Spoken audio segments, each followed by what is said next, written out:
అమరావతి రైతుల్లో కూటమి ప్రభుత్వంపై అసంతృప్తి నెలకొందా? కూటమి పార్టీలు అధికారంలోకి రావాలని కోరుకున్నా ఆ ప్రాంత రైతులు ఎందుకు ఆవేదన చెందుతున్నారు? ప్రభుత్వం మారితే తమ పరిస్థితి ఏంటని ఎందుకు ప్రశ్నిస్తున్నారు?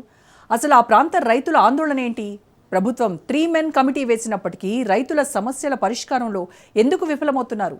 నిజంగానే మొదటి విడత ల్యాండ్ పూలింగ్లో రైతులకు న్యాయం జరగలేదా?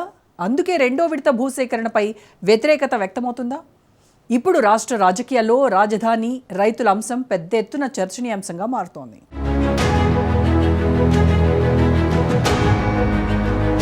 అమరావతి కేంద్రంగా కీలక పరిణామాలు చోటు చేసుకుంటున్నాయి. సిఆర్డీఏ ప్రభుత్వ నిర్ణయం మేరకు రెండో విడత భూ సమీకరణ ప్రారంభించింది. ఈ సేకరించిన భూముల్లో ప్రభుత్వ ప్రాజెక్టుల వివరాలను వెల్లడించింది.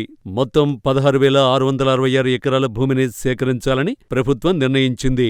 ఇదే సమయంలో రైతులు కొత్త డిమాండ్లు తెరమీదకు తెస్తున్నారట. తమకు స్పష్టతనివ్వాలని కోరుతున్నారట.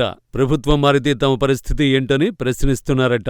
దీనిపై ప్రభుత్వం నుంచి స్పష్టమైన హామీ ఇవ్వాలని డిమాండ్ చేస్తున్నారట. ఏపీ రాజధాని అమరావతిని అన్ని విధాలుగా అభివృద్ధి చేద్దామనుకుంటున్న కూటమి ప్రభుత్వానికి రైతుల నుంచి అసంతృప్తి ఎదురవుతోందట. 2014-19 నాటి టీడీపీ ప్రభుత్వంలో మొదటి విడత ల్యాండ్ పూలింగ్ ద్వారా సేకరించిన భూముల రైతులకు ఇప్పటికీ సరైన న్యాయం చేయలేదంటూ కూటమి ప్రభుత్వ పెద్దల వద్ద ఆవేదన చెందుతున్నారట. 3 ఏళ్లలో అభివృద్ధి జరుగుతుందని ప్రభుత్వం హామీ ఇస్తేనే భూములు ఇవ్వడానికి సిద్ధంగా ఉంటామని రైతులు గ్రామ సభలు తెలియచేస్తున్నారని సమాచారం. కూటమి ప్రభుత్వం అధికారంలోకి వచ్చాక మొదటి విడత ల్యాండ్ పూలింగ్ కి ఇచ్చిన రైతులకు న్యాయం జరుగుతుందని భావించినప్పటికీ ఆ సమస్యలు ఇంకా కొలిక్కి రాలేదంటూ 3 మెన్ కమిటీ వద్ద వారు వాపోతున్నారట. అమరావతిలో ఎలాంటి ప్రభుత్వ కార్యక్రమాలు చేపట్టినా సీఎం చంద్రబాబు రైతుల త్యాగాల గురించి చెప్తున్నారు. కానీ సమస్యలు మాత్రం పరిష్కారం చేయటం లేదని అసంతృప్తి చెందుతున్నారట రైతులు. ల్యాండ్ పూలింగ్ ఇవ్వడానికి రైతులు సిద్ధంగా ఉన్నప్పటికీ ప్రభుత్వం మారితే తమ పరిస్థితి ఏంటని ప్రశ్నించే పరిస్థితులు ప్రభుత్వానికి ఎదురవుతున్నాయని సమాచారం.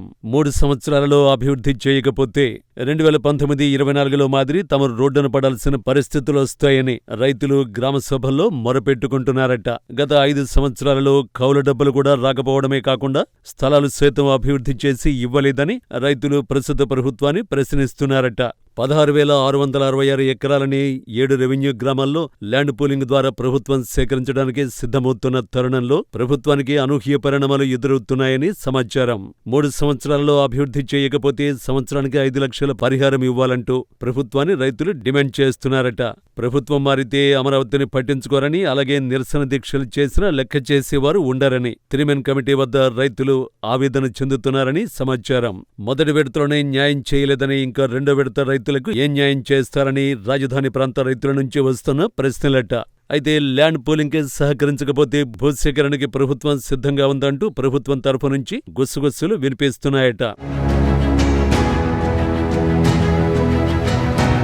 ఇక ఇప్పటికే సీడ్ యాక్సెస్ రోడ్డు నిర్మాణం పూర్తి చేయడానికి రైతులను ల్యాండ్ పూలింగ్ కి సహకరించాలని కోరితే వారు ఒప్పుకోలేదట. దీంతో సీడ్ యాక్సెస్ నుంచి స్టీల్ బ్రిడ్జికి కనెక్ట్ చేసే నేపథ్యంలో ప్రభుత్వం దాదాపు 4.5 ఎకరాలని ల్యాండ్ అక్విజిషన్ కింద తీసుకోవడానికి కీలక నిర్ణయం తీసుకుందట. ల్యాండ్ పూలింగ్ ద్వారా ప్రభుత్వం భూములు తీసుకుంటున్నప్పటికీ ప్రభుత్వం మారితే తిప్పలు తప్పవేమోనని రైతుల్లో భయం నెలకొందట.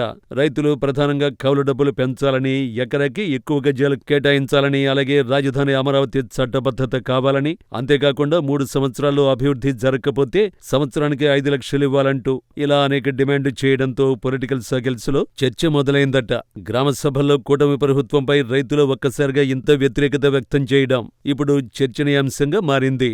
గత ప్రభుత్వ తప్పిదాలతోటే ప్రస్తుత కూటమి ప్రభుత్వానికి వ్యతిరేకత మొదలైందని రాజకీయ విశ్లేషకులు సైతం భావిస్తున్నారట.